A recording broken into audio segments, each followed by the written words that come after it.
Hello and welcome to our tarot reading for the collective for this new moon in Pisces coming up on Saturday.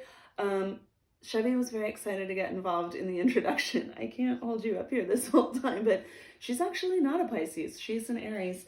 But her dad's a Pisces, so she gets really excited about it. I don't know. There is a lot to be excited about for this new moon in Pisces. There is, and I feel like a broken record, but there are a lot of big breakthroughs, breakdowns, break opens, break aparts that are going on that are really being allowed to open up by this new moon in Pisces. New moon in Pisces, sun and moon, both in Pisces. Pisces is this dreamy, out there kind of, esoteric, alien, magical, psychic sign. I love Pisces a lot, though I'm not a Pisces. I feel like I should be like an honorary Pisces because I am surrounded by so many Pisces. So, Team Pisces, if you want to get together and decide if there can be a zodiac draft and I can maybe get on that team or have like a dual citizenship with Cancer, well, with my Cancer, Virgo rising, and then Pisces, that would be great. Especially now, I'm even more psyched about Pisces. So let's get into it. We have come through this Queen of Swords, right? We've got this water of air where we've integrated this ability to listen to our heart, to hear that message of our heart, to transform it into understandable language, and to express the emotions of our heart. That process of tapping into the voice of the heart has pushed us into this period where things are really about to crack open, okay? Right in the middle, we have 7 of Cups with 5 of Cups. 5 of Cups is chaos in the realm of emotion, right? It is very confusing emotions, a lot of emotions coming up, some of them from past years, past lives, we don't even know where, just like very kind of tumultuous, uneasy sort of emotions. And with the 7 of Cups held right there with it, we see that this 5 of Cups moment with all of the emotions just being kind of like picked up and tossed around, that is in the service of us really honing in on homing in. My editor recently, I recently found out that I was using that wrong my whole entire life. So anyway, getting very specific, let's put it that way, about what we desire. 7 of Cups, overcoming doubt in the realm of emotion, what we really desire. Sometimes we think we really want something. We think that's going to really make us happy. That's going to bring the joy.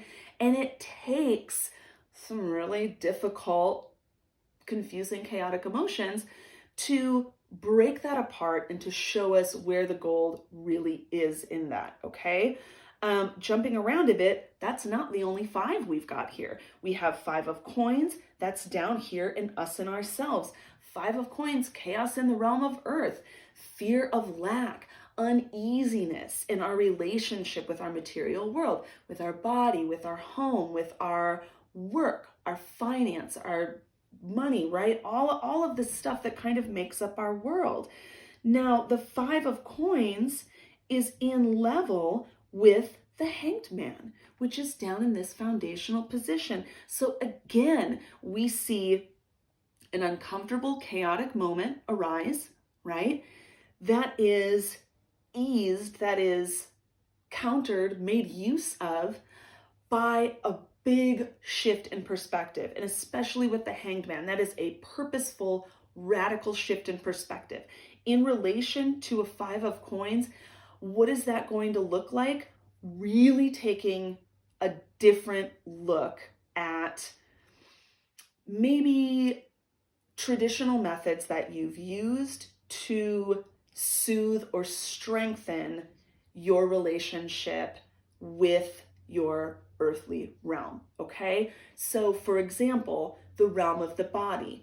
I am having a real 5 of coins moment with my body right now. I've got a joint issue. It's fine. It's a mechanical issue. Whatever. I'm not going to get deeply into it, but thank you for your concern. People have shown concern. It's totally fine.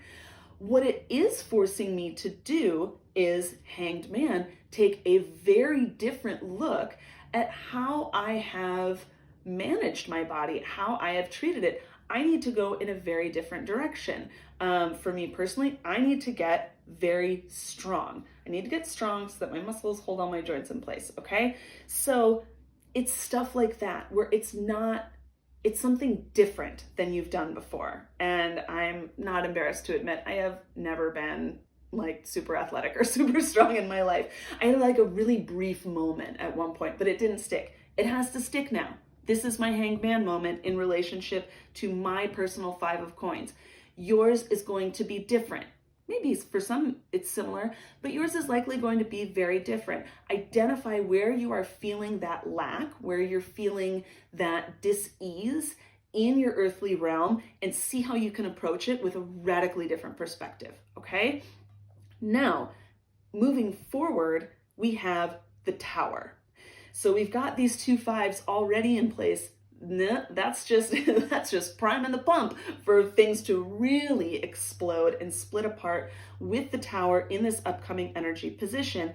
Now, the Tower came up in our cards of the day on my community this week. And then today we had the Devil card come up as our card of the day. There's a lot of breaking through and releasing. Here, when we see that Tower card in a spread where we have 2 5s, really be looking to those 5s as clues as to where your tower needs to be brought down. Which tower needs to be brought down, right? So we're looking at our emotional feelings of chaos and confusion and our whatever is going on in that material world, in that earthly realm with the discomfort, the fear of lack, and the disease. We are breaking those things apart. They are not going to burden us anymore, okay? No, they're not. They are not. There's a lot, right? Especially things when they've been with us for so long. It's like, oh, no, this is something that I always have to deal with. It isn't. It absolutely isn't. Especially if you allow this new moon to be a line in the sand that you cross over.